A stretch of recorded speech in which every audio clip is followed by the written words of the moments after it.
Fala pessoal, espero que esse vídeo os encontre bem. Bom, estamos dando continuidade então com a nossa quinta aula do curso de Lógica de Programação e Python com aplicações para ciências agrárias, com o nosso tema de coleções. Então, no vídeo anterior, começamos a falar sobre as coleções e falamos sobre as listas. E continuando com essa aula, nós falaremos sobre as outras estruturas que nos permitem colecionar múltiplos valores. Caso você tenha perdido a primeira parte dessa aula, eu vou deixar o link no card. Então, a primeira coleção que veremos, continuando com a nossa aula, são os dicionários. Dicionários são coleções mutáveis, assim como as listas, que permitem para cada valor armazenado a identificação desse valor por meio de uma chave. Os dicionários, eles são um pouco diferentes das listas porque os dicionários permitem que nós façamos essa identificação por meio das chaves, é um pouco diferente do que ocorria com as listas. Veremos no Jupyter como se trabalha então com os dicionários. Bom, então estamos com o Jupyter aberto e como primeiro exemplo para poder trabalharmos com os dicionários, nós faremos o seguinte: nós vamos criar um dicionário com o nome propriedades e nós então cadastraremos propriedades a esse dicionário e vamos colocar as áreas dessa propriedade. As propriedades que iremos cadastrar são Santa Clara, área 35,4 hectares, Ana Lúcia, área de 12,2 hectares, Rancho Fundo, com área de 58 hectares, Matagal, área de 200,7 hectares. São as mesmas propriedades e as mesmas áreas que a gente tinha utilizado nas listas, né? Eu quis trazer esse mesmo exemplo para a gente entender um pouco a diferença, né, quando a gente trabalha com as listas e quando se trabalha com os dicionários. Mas então, passando para o nosso código, para que declaremos um dicionário, primeiro a gente coloca o nome do dicionário, posteriormente igual, dessa forma. Dicionários, para serem declarados, precisam vir entre chaves. Então, nós vamos colocar as chaves. Posteriormente, nós faremos o registro da seguinte forma. Primeiro a gente coloca a chave, e para colocar a chave, nós usaremos o nome da propriedade como sendo a chave, e colocaremos a área posteriormente. Então, o que faremos, né? Primeiro, o nome da propriedade como sendo a chave, lembrando que por se tratar de um string, nós precisamos colocar entre aspas, pode ser simples ou aspas duplas. Dois pontos é importante para separar a chave do valor específico. E posteriormente, a área, como se trata de valor numérico, nós não precisamos colocar entre aspas, né? Mas lembrando que, por se tratar de dados do tipo ponto flutuante, float, nós temos então o separador de decimal. Na linguagem Python, o separador de decimal é o ponto e não a vírgula, como está escrito no nosso exercício. Então, faremos da seguinte forma.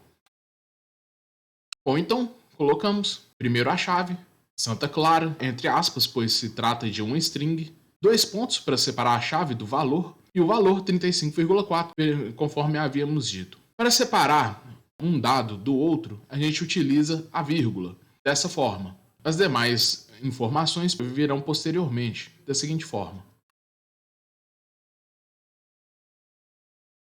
Bom, então agora terminamos, né, de inserir as informações, nós podemos executar esse bloco de códigos. E agora, se quisermos verificar como ficou o nosso dicionário, basta que o acessemos da seguinte maneira. Então, verificamos, né, que o nosso dicionário ele contém aqui as propriedades Santa Clara, com área de 35,4 hectares, Ana Lúcia, com área de 12,2 hectares, e assim sucessivamente, conforme nós inserimos os nossos dados.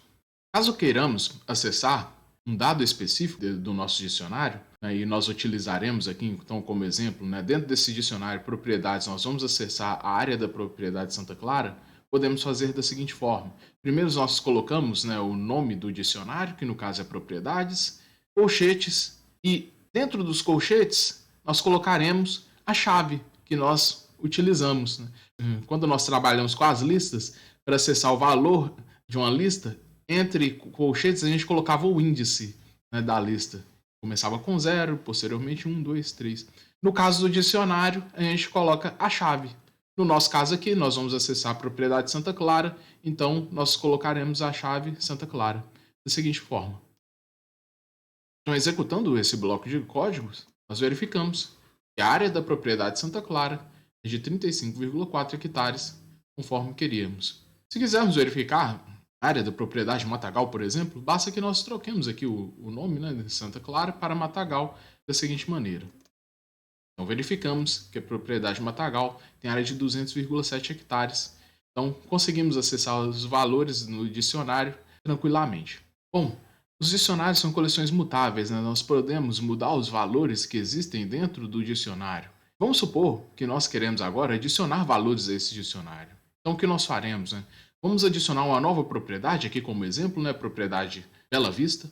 E a área dessa propriedade Bela Vista será de 122,5 hectares. Para tanto, o que faremos? Primeiro, nós vamos colocar o nome do nosso dicionário, que é propriedades. Entre colchetes, nós vamos colocar a chave que nós queremos adicionar. No nosso caso, nós vamos adicionar a chave Bela Vista, igual valor que a gente quer adicionar, que no caso é 122,5 hectares. Da seguinte forma. Executando esse bloco de código, para verificarmos, né, como ficou o nosso dicionário com a adição da propriedade rural Bela Vista, verificamos aqui que o nosso dicionário adicionou a propriedade Bela Vista com a área de 122,5 hectares, conforme queríamos. Uma outra alteração que podemos fazer em um dicionário é atribuir um novo valor a uma chave já existente. E nesse caso, o que nós faremos? Nós tínhamos a propriedade Santa Clara, está aqui, ó, com a área de 35,4 hectares. E agora nós vamos fazer com que a área dessa propriedade Santa Clara seja de 30 hectares, por um motivo qualquer, talvez um desmembramento de terra, né? Mas a área da propriedade Santa Clara agora representa 30 hectares. Então o que nós faremos? Nome do dicionário, entre colchetes, a chave que nós queremos fazer a alteração do valor, que é Santa Clara, igual o novo valor que a gente quer atribuir, que é de 30 hectares, né? Da seguinte maneira. Bom, executando esse bloco de código, bom, então nós fizemos a mudança no valor da chave Santa Clara, agora com 30 hectares. Então vamos acessar esse nosso dicionário para ver como ficou essa alteração. Então verificamos que a propriedade Santa Clara, que antes tinha 35,4 hectares, agora tem a área de apenas 30 hectares, conforme nós desejamos. Outra operação que é possível realizar em um dicionário é deletar valores específicos. Vamos supor, no nosso caso então, que agora nós queremos deletar a propriedade Santa Clara. Então, para fazer essa operação, nós utilizaremos o comando del, mesmo que nós utilizamos na lista, né, para as listas, no nosso vídeo anterior. Então, o que nós faremos? Comando del, o nome do dicionário, que é propriedades, entre colchetes, a chave que nós queremos excluir, que no caso é Santa Clara, da seguinte forma. Bom, então executando esse bloco de códigos, verificando aqui o nosso resultado, vemos que agora o nosso dicionário ele não contém mais a chave Santa Clara, porque ela foi deletada. Então esse comando del, no caso do dicionário, ele é muito semelhante com o comando del quando nós utilizamos as listas. A diferença é que para se deletar o valor em uma lista, a gente colocava o valor do índice, né, que começava com 0, eram valores numéricos. Aqui, o que nós precisamos colocar entre os colchetes é o identificador da chave, né? No nosso caso aqui, foi Santa Clara. Bom, nós deletamos o valor da propriedade Santa Clara. Nós conseguimos deletar sem grandes problemas. Mas e se tentássemos deletar uma propriedade, uma chave que não estava contida no nosso dicionário, né? O que poderia acontecer? Retornaria um erro, né? Vamos verificar então como esse erro se dá. Vamos supor então que nós queremos deletar uma propriedade chamada esperança. Executando o bloco de códigos, né, onde nós tentamos deletar a propriedade esperança, nós verificamos que ocorreu um erro, porque nós não temos uma chave dentro do dicionário propriedades com o nome esperança, né? Então retornou o erro. É importante salientarmos que a linguagem Python é uma linguagem case sensitive. Então, se escrevermos a chave com letra maiúscula ou com letra minúscula, seriam então duas chaves diferentes. Nós temos de tomar cuidado com isso. Caso tenhamos dúvidas sobre a existência de uma chave dentro de um dicionário, nós podemos fazer essa verificação utilizando o comando in. Então, como esse comando é utilizado? nós colocamos primeiro o nome da chave que nós queremos verificar. No nosso caso aqui, utilizaremos como exemplo a chave fazão, comando in, posteriormente o dicionário que queremos verificar, da seguinte forma. Bom, ao executar esse bloco de códigos, caso a propriedade fazão esteja contida no dicionário propriedades, nós teremos como resultado true. Caso ela não esteja no dicionário propriedades, o resultado será false. A gente sabe que propriedade fazão não está contida nesse dicionário, né? Então o resultado será false, conforme prevíamos. Vamos supor que nós queremos agora verificar se a propriedade matagal está nesse dicionário, né? Então faremos da mesma forma. Primeiro o nome da propriedade, comando in, e depois o nome do dicionário da seguinte maneira. Nesse caso, então o resultado foi true, e a gente sabe, né, a propriedade matagal está contida nesse dicionário. Uma outra maneira de se fazer a verificação da existência de uma chave em um dicionário é por meio do operador get. Qual é a diferença, né? Com o operador get, nós podemos fazer essa verificação e, caso a propriedade não esteja no dicionário, outra maneira de fazer a verificação da existência de uma chave é utilizando o comando get. Qual é a diferença, né? Com o comando get, caso a chave exista dentro do dicionário, retorna-se o valor dessa chave. E caso a chave não exista no dicionário, ela vai retornar uma mensagem que nós podemos escolher. O que faremos, né, como exemplo? Né? Nós vamos verificar a existência da propriedade fazão dentro do dicionário propriedades, que nós já criamos. Caso essa propriedade não esteja no dicionário, nós vamos retornar então a mensagem propriedade não encontrada. Então, para isso, o que faremos? Nome do dicionário, ponto, comando get, da seguinte forma. Entre parênteses, nós temos dois argumentos a serem inseridos para o get.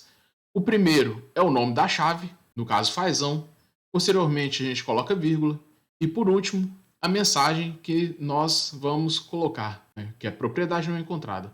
Lembrando que tanto o nome da propriedade como a mensagem que nós vamos encontrar são strings, ou seja, precisam vir entre aspas, seja simples ou aspas duplas.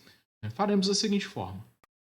Então, primeiro o nome da chave, agora colocaremos a vírgula e posteriormente a mensagem que nós queremos retornar, que é propriedade não encontrada. Então, executando esse bloco de código, nós sabemos que a propriedade fazão não está dentro daquele dicionário, né? Então, retornou a nossa mensagem que foi cadastrada propriedade não encontrada. Vamos supor agora que nós vamos utilizar o comando get para verificar a existência da propriedade matagal, né? Que a gente sabe que está inserida nesse dicionário. Então, nós faremos da mesma forma. Da mesma maneira, o nome do dicionário, aqui ficou faltando o S, ponto .get, abre parênteses, primeiro o nome da chave que nós queremos verificar a existência, que no caso é matagal, e a mensagem caso a chave não exista. Nesse caso, como a propriedade matagal existe, vai ser retornado o valor da propriedade matagal, que é a área da mesma, né, com 200,7 hectares. Uma outra operação que pode ser útil quando trabalhamos com o dicionário é a verificação de todas as chaves que existem dentro de um dicionário, né? Vamos supor que nós queremos saber todas as chaves que existem dentro de um dicionário. Para isso, podemos utilizar o operador keys. E como exemplo, nós faremos então a verificação das chaves existentes dentro do dicionário propriedades. E como isso será feito? Primeiro, o nome do dicionário, que é propriedades, ponto, keys. Entre parênteses não será colocado nenhum argumento. Então, faremos da seguinte maneira. Bom, então, nome do dicionário, ponto, operador keys, sem argumento entre os parênteses, executando esse bloco de códigos. Então, foi retornado aqui para a gente todas as chaves que existem dentro do nosso dicionário. Ana Lúcia, Rancho Fundo, Matagal, Bela Vista. Lembrem-se que a propriedade Santa Clara, nós deletamos do dicionário a propriedade Santa Clara, né? Por isso ela não apareceu aqui como sendo uma das chaves. Bom, então, acerca dos dicionários, era isso que nós tínhamos de ver a princípio. Eu espero que tenha ficado claro, né, a diferença entre dicionários e listas. Os dicionários eles são identificados por meio de chaves, enquanto as listas nós só colocamos os valores, nós conseguimos identificar cada valor por meio do seu índice. Então são algumas diferenças entre essas duas estruturas. Ambas são muito importantes dentro na nossa área e nós utilizaremos no nosso canal discussões e exercícios envolvendo essas duas estruturas. Então ambas são extremamente importantes. Então, dando continuidade, nós falaremos sobre as tuplas. Então as tuplas são utilizadas para armazenamento de dados e elas são semelhantes às listas. A diferença é que as listas elas são mutáveis. Nós fizemos várias operações no nosso vídeo passado, alterando valores e adicionando valores às listas. No caso das tuplas, as tuplas elas são imutáveis. Nós veremos alguns exemplos a respeito. Então vamos verificar no Jupyter como as tuplas podem ser trabalhadas. Ou então, como exemplo, para a gente começar a trabalhar com as tuplas, nós vamos declarar uma tupla de nome teste. E essa tupla conterá os seguintes valores. Um valor será Santa Clara, o outro valor será 35,4 e o outro valor será 2. Então, para declarar a tupla, nós colocamos primeiro o nome que utilizaremos na declaração da tupla, que será teste, igual. A diferença na declaração da tupla é que as tuplas elas vêm entre parênteses. Posteriormente, nós colocamos os valores, todos eles separados por vírgula, da seguinte forma. Bom, então, só para a gente verificar, né? Para a declaração de tupla, primeiro a gente coloca o nome, no nosso caso foi teste, igual. Diferença que a tupla a gente faz a declaração entre parênteses. Nós verificamos as listas, para fazer a declaração foi entre colchetes, os dicionários foi entre chaves, no caso das tuplas nós utilizamos os parênteses, os valores eles são separados uns dos outros utilizando a vírgula conforme fizemos. Então, executando esse bloco de código, nós temos agora a nossa tupla declarada. Então, caso queiramos verificar nossa tupla, basta executar. As tuplas, da mesma forma que as listas, os seus valores eles são ordenados, então eles são identificados por meio de índice.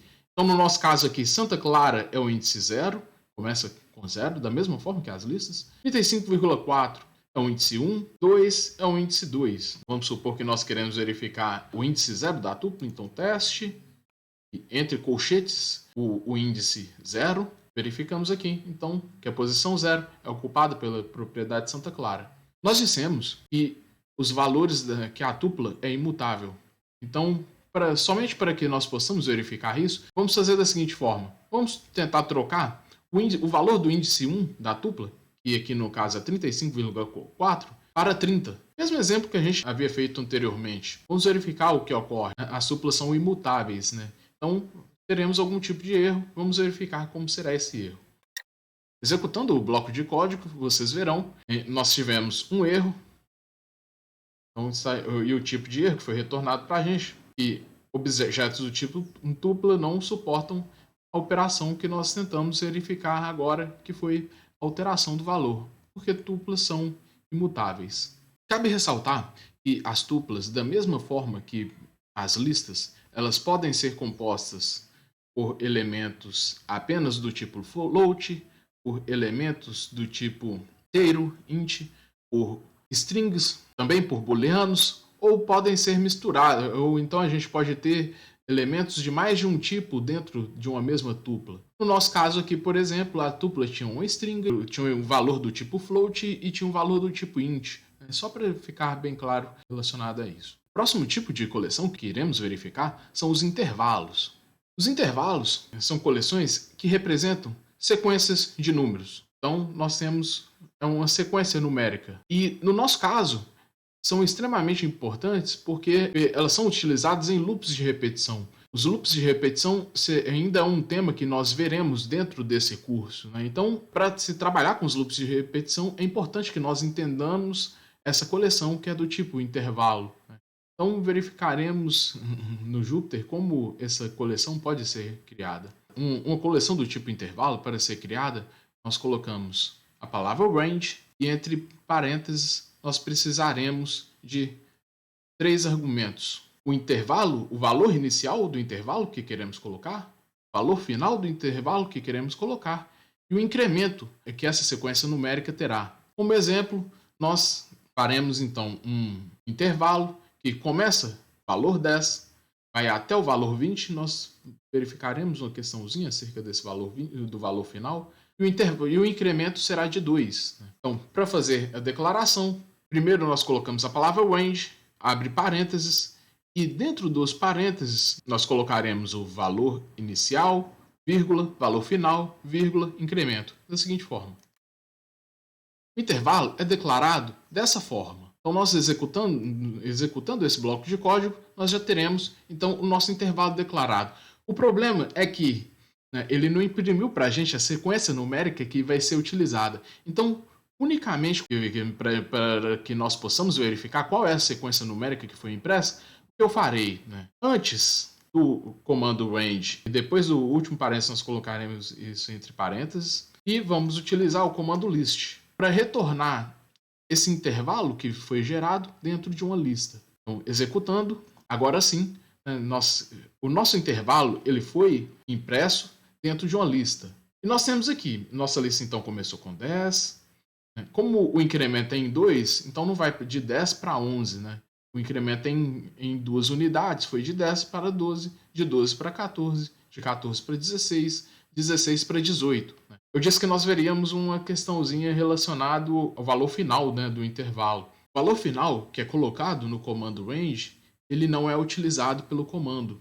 Então, no nosso caso aqui, como o valor final é 20, o intervalo chegou no valor 18. Quando ele tentou incrementar em 2 unidades, chegou no valor 20, que era o intervalo final. Então, o comando ele foi encerrado e o valor 20 não foi utilizado dentro do intervalo. Vamos criar agora um intervalo um pouquinho diferente, um intervalo de 0 a 20 com o incremento 2. Então, nós utilizaremos o comando list para imprimir os valores do intervalo dentro da lista. Para o intervalo, nós utilizamos o comando range. Intervalo inferior, que é 0, vírgula, intervalo superior, que é 20, vírgula, o incremento é de 2 unidades, dessa forma. Então, executando esse bloco de códigos, nós temos agora um intervalo. Esse intervalo ele foi impresso numa lista, nós iríamos utilizar o comando list para verificar o intervalo que foi gerado. Então, de 0, passando para 2, 4, 6, até chegando a 18.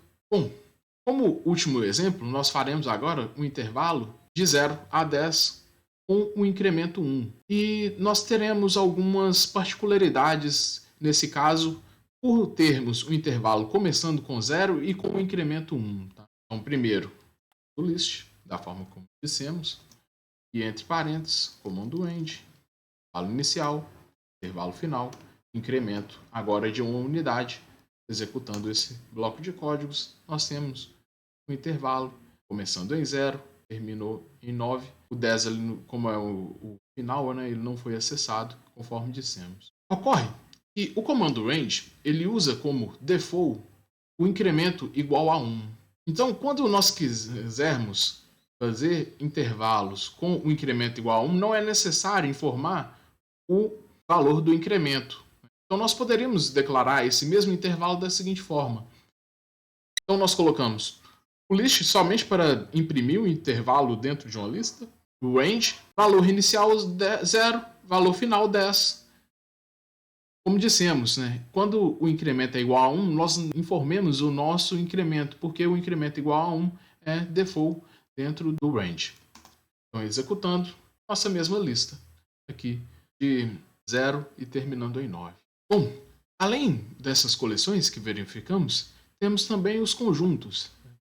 A princípio, os conjuntos eles não serão tão importantes para as discussões que iremos realizar nesse canal, então nós não falaremos sobre ele nesse vídeo, mas eu vou colocar para vocês na descrição do vídeo algumas sugestões caso vocês queiram aprender um pouco mais sobre os conjuntos.